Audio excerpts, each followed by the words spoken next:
नमस्कार दोस्तों। बाला बाला साहब ठाकरे ने अपने जीते जी उद्धव ठाकरे को सेट कर दिया था और परिवार, पार्टी, सरकार सब कुछ सौंप दिया। राज ठाकरे या फिर उद्धव ठाकरे तब बाला साहब के पास समय ही कहाँ था कि पोते आदित्य ठाकरे के बारे में सोचते भी और सोचने के लिए। उद्धव ठाकरे ने कमान संभाली तो उन्होंने बेटे आदित्य ठाकरे को सेट करना शुरू किया। युवा शिवसेना की कमान सौंप दी और 2019 में पहली बार मुंबई की पॉश वर्ली सीट से चुनाव लड़ाया।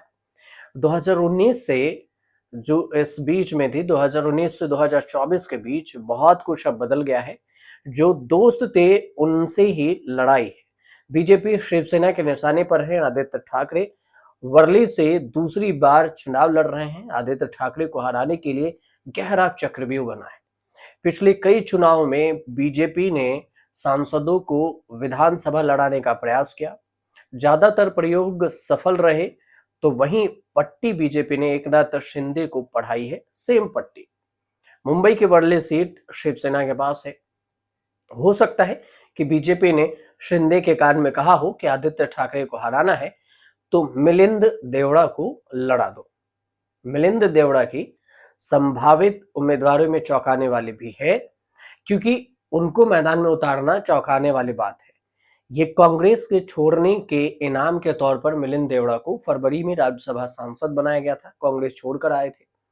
2 दिन पहले उन्होंने संसदीय समिति का चेयरमैन बनाया गया उन्हें। अब अचानक विधानसभा चुनाव लड़ने की बात हो गई है। बीजेपी का पैटर्न यही है कि अगर विधानसभा चुनाव जीत लिया तो फिर विधानसभा में ही रहना होगा।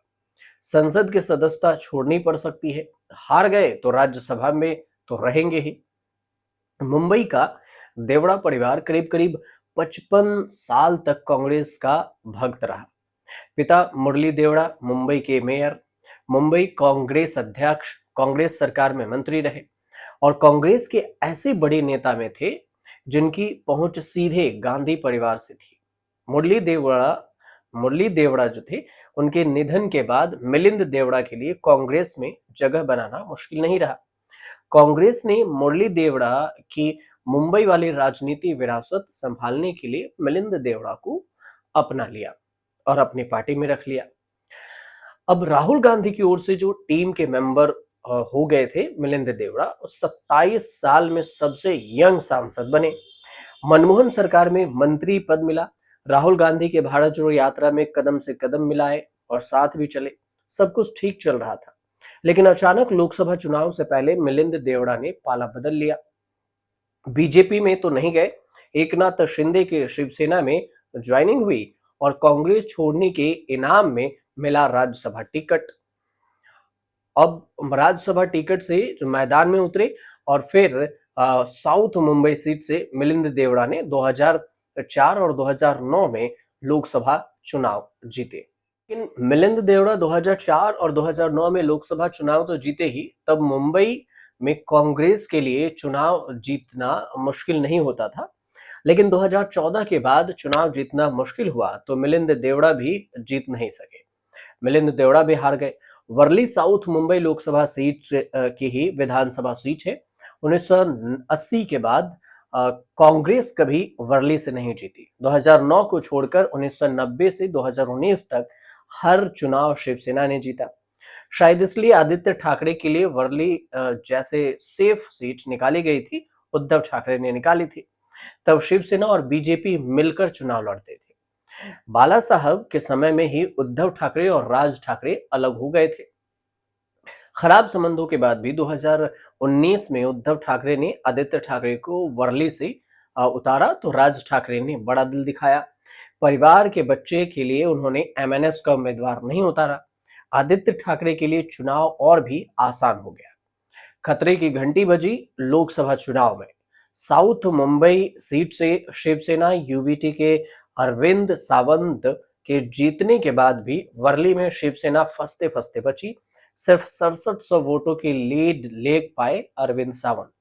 ये संभव है कि लोकसभा का पैटर्न देखकर ही शिवसेना बीजेपी ने अब ये सोचा है कि थोड़ा धक्का लगाएंगे तो वर्ली में आदित्य ठाकरे को भी हरा सकते हैं। आदित्य ठाकरे को हराने के लिए कोई तगड़ा फेस ढूंढते ढूंढते ही नजर टिकी मिलिंद देवड़ा पर। आदित्य ठाकरे के लिए वर्ली का चुनाव थोड़ा टफ उद्धव ठाकरे ने भी बनाया, क्योंकि 2019 में जब उद्धव ने आदित्य को लॉन्च किया तो राज ठाकरे ने इसे परिवार का चुनाव माना। 2024 में जब राज ठाकरे अपने बेटे अमित ठाकरे को माहिम से लॉन्च कर रहे हैं, तब उद्धव ठाकरे रिश्तेदारी भूल गए और माहिम से शिवसेना यूबीटी का उम्मीदवार उतार दिया। बदले में एक्शन में राज ठाकरे भी पारिवारिक शिष्टाचार भूल गए और राज ठाकरे ने आदित्य ठाकरे के खिलाफ संदीप देशपांडे को एमएनएस का उम्मीदवार बनाया है। अब देखना दिलचस्प ये होगा कि इन दोनों के बीच में ये परिवार की लड़ाई में कौन जीतता है और कौन हारता है, क्योंकि दो नामों के सबसे ज्यादा चर्चा राज ठाकरे के बेटे अमित ठाकरे, उद्धव ठाकरे के बेटे आदित्य ठाकरे। अब इन दोनों 2 सीट से उतारे हैं, दोनों के काउंटर में एनडीए के उम्मीदवार हैं, तो क्या ये जीतते हैं या हारते हैं, ये चुनाव परिणाम के बाद ही पता चलेगा। फिलहाल आपको वीडियो अच्छी लगी हो तो चैनल को सब्सक्राइब कर लीजिएगा।